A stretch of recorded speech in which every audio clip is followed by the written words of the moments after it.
We're now going to learn how to solve quadratic equations using a technique called completing the square. Completing the square is dependent upon creating something called perfect square trinomials.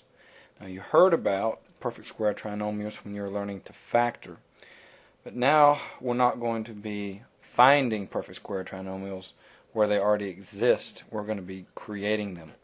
Let me give you an example of what a perfect square trinomial is. If you had something like x squared plus 10x plus 25, this is a perfect square trinomial. If you don't recognize it as being anything special, let's factor it, and you'll see why we call it a perfect square trinomial. Since it is a trinomial, it will factor into two binomials. X squared has to be x times x. The plus has to factor as a plus and a plus, and the 25 could factor more than one way. It could be 1 times 25, or it could be 5 times 5. With a little bit of experimentation, you would find that it's 5 times 5. The 5 times the 5 gives you the 25. 5x plus 5x gives you the 10x. So this is your factorization. Since these two binomials match each other, we can write this more simply as x plus 5 quantity squared. And now we finally see the reason why this is called a perfect square trinomial, and that is because it is a trinomial that results from squaring. In this case, this is the binomial that gets squared. Now, like I said, what we have to be able to do is to create perfect square trinomials in situations where you don't already have one.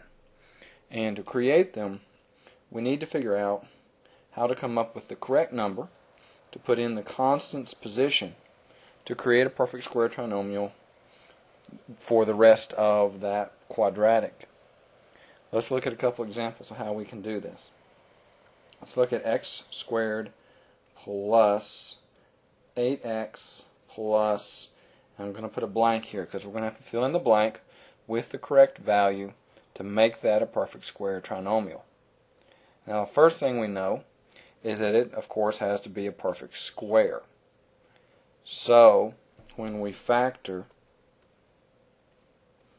a binomial squared like this one up here will be created. We know the x squared will be x times x, so when x goes up front, we have a plus right here, so that's what will go inside. Now, what we need to figure out is what perfect square would go here so that I would have an 8 once I multiplied this binomial out. So let's go through our perfect squares and think about what would work. If we put a 1 here, 1 times 1 would be 1, but 1x and 1x wouldn't give you an 8. So the 1 doesn't actually work for us. What's our next perfect square?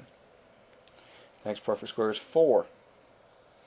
If we put a 4 in here, 2 times 2 would give us the 4, but 2 plus 2 wouldn't give us the 8. So the 2 doesn't work. So therefore the 4 can't go in that spot. 3 squared is 9, but 3 and 3 gives you 6 and not 8. But maybe we're getting closer. Let's see, what else do we have? 4 squared is 16, and if we put a 4 right there, we see that the x plus 4 times the x plus 4 would give us the x squared. 4x and 4x would give us 8x, and 4 times 4 would give us 16. So it is a 16 that we need to put here to create a perfect square trinomial that will factor just like that. Now, if you haven't noticed, what's happening here is we're looking for a perfect square such that when it factors down, it'll add to be this middle value, which basically means that whatever this square root is, it's half of this middle value. So a technique we can use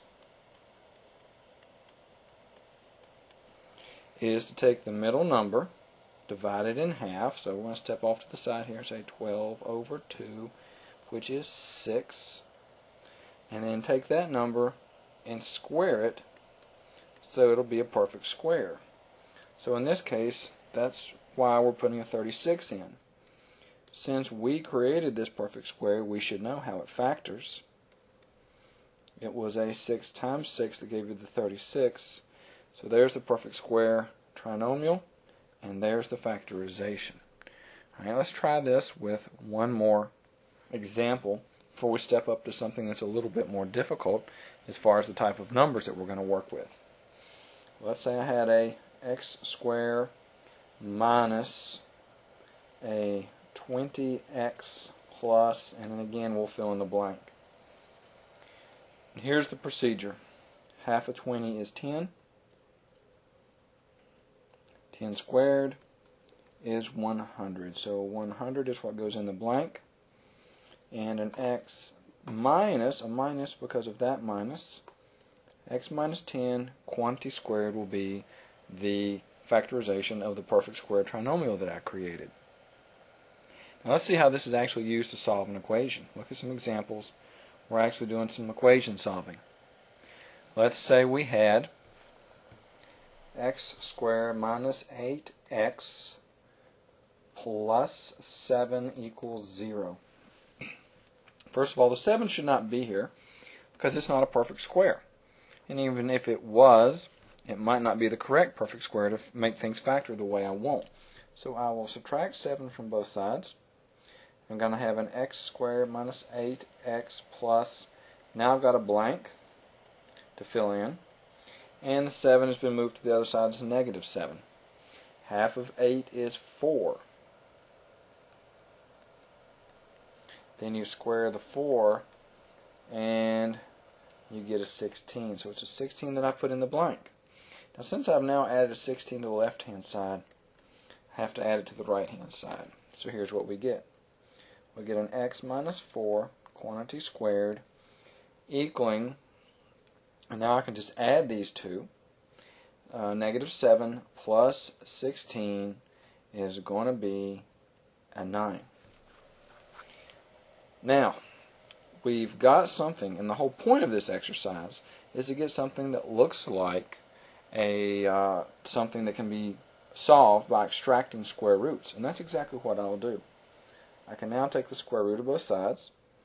I get that x minus 4 equals both positive and negative 3. Don't forget your square root property. It says you've got to have that plus or minus. So I can come over here now and add a 4, and I end up with x equaling 4 plus and minus 3. Remember, square root property says you've got to have both. And we can do these one at a time. 4 plus 3 is 7. 4 minus 3 is 1. So there's an example of using completing the square to solve an equation.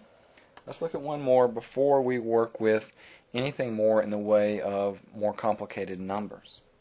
If I had an n square equaling negative 6n minus 10, I would first move the 6n over to the left hand side, and I would have n squared plus 6n equaling a negative 10.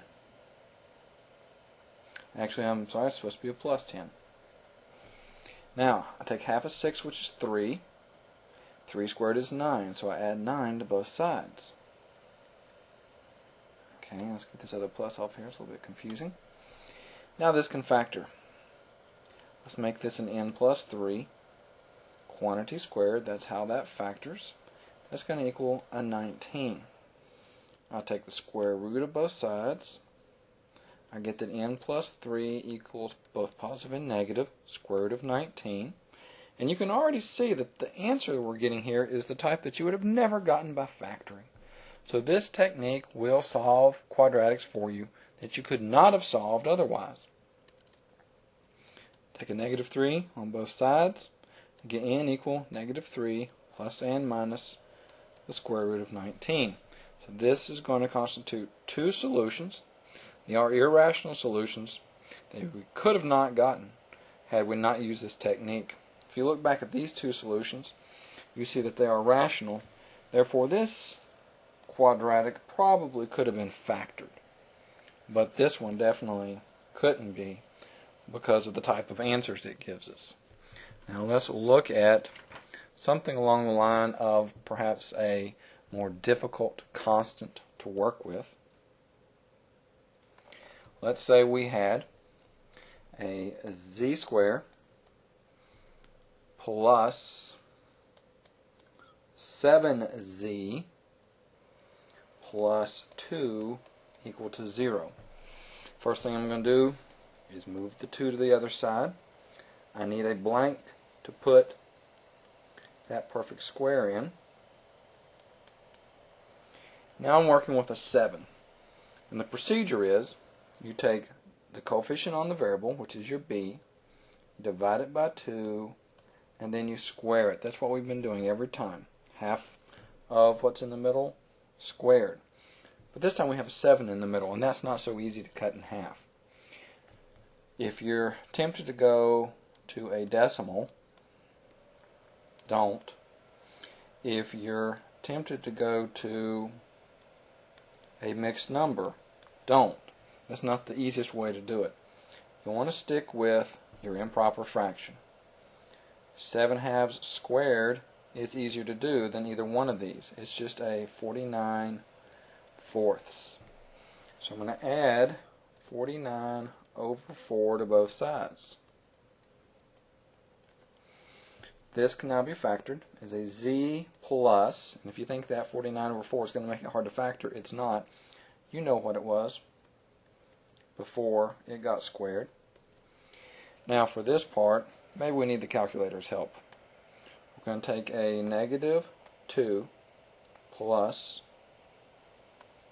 a 49/4, and of course we'll get a decimal answer, but the calculator can easily turn that back into an improper fraction for us.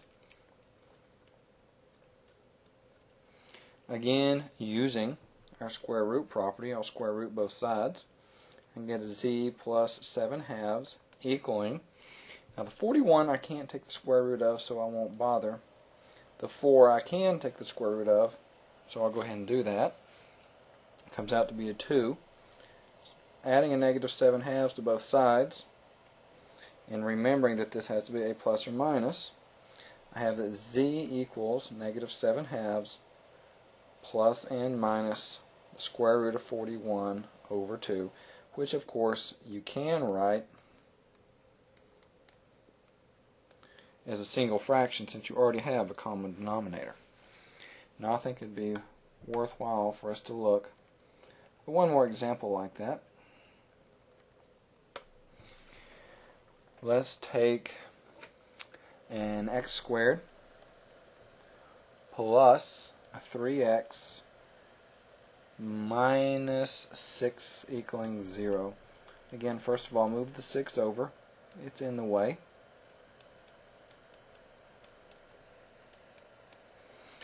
I'm going to take half of 3, which is 3/2, and square it and get 9/4. And that's what has to be added. This can now be factored as an x plus 3/2 quantity squared. And again on the calculator, 6 plus 9/4 is an 8.25, which can be turned into a 33/4. Again, I take the square root of both sides. X plus 3/2 is equal to both plus and minus square root of 33/2. Again, I took the square root of the 4. Add a -3/2 to both sides, and x equals -3 plus and minus the square root of 33, and it's now all over 2 because that was the common denominator. Now the last thing I want to show you is an example where we have a leading coefficient on our quadratic other than 1. What we're going to have to remember to do with these is to take out that leading coefficient. So let's take 3x squared minus 8x plus 4 and set it equal to 0. Like before, the first thing I will do is get the 4 out of the way. Then I'll have a 3x squared minus 8x equaling a negative 4. The problem we have right now is this 3. This can't be a perfect square trinomial if there's anything up front besides a 1. So I need to get rid of the 3, and I'll simply do it by dividing. So when this cancels, I'll have my x squared minus 8 thirds x equaling a negative 4 thirds. Now we need to take 8 thirds, divide it in half, which gives us an 4 thirds. You can verify that on your calculator if you need to. 8, actually use parentheses, 8 thirds divided by 2, oops, meant to say by 2, turn it back into a fraction, and it's a 4 thirds, like we just said. So 4 thirds, then we then turn around and square it, we'll get a 16 over 9. So 16 over 9 is what I will add to both sides. This now can factor as an x minus 4 thirds, quantity squared. Again, the 16/9 gives us the 4 thirds because that's what we squared in the first place. And the minus sign comes down. Now I need to add these two numbers together, a negative 4 thirds and a 16/9. So I will take a negative 4 over 3 and add to that a 16 over 9 and turn that back into a fraction so we can write it down easier. So this equals 4/9. Taking the square root of both sides, I get x minus 4 thirds equaling square root of 4 is 2, square root of 9 is 3. So when I add the 4 thirds, again, don't forget that's a plus or minus. I get x equaling 4 plus n minus 2 over 3 because they already had common denominators. So this gives us 4 plus 2, which is 6 over 3, and 4 minus 2, which is 2 over 3, which further reduces to 2 and 2 thirds. Again, two solutions, just like is normally expected with a quadratic type equation.